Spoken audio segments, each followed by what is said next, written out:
Helo, Briall Gwilym Dwi'n astudio Bydwreigiaeth neu Midwifery ym Mhrifysgol Bangor a dwi'n un o is-genhadon y Coleg Cymraeg Cenedlaethol eleni.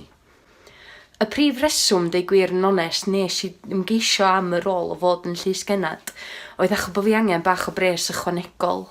Dwi fatha nifer o stiwdants eraill, dwi'n siŵr, dwi'n hoff iawn o wario o'r ddillad, neu fynd allan, neu takeaways. So, oedd cael chydig bach o bres ychwanegol yn help ofnadwy.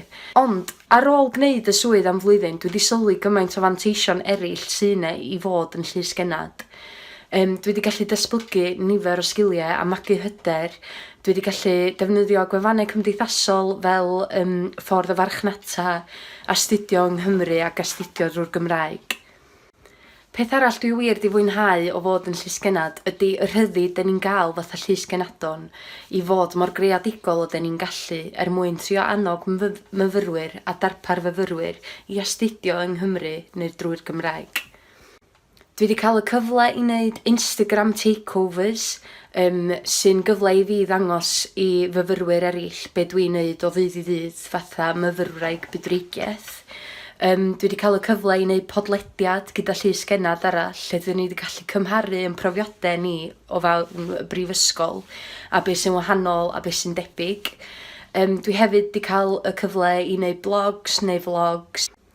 Mantais arall o fod yn llys-genad ydy y profiadau dyn ni'n gael a'r ffaith bod ni'n gallu roid o fatha cwmwyster ar ein CV sy'n mynd i fod yn hob enfawr tra yn ymgeisio am swyddi ac yn ffordd i ni sefyll allan o ymgeiswyr eraill yn y dyfodol.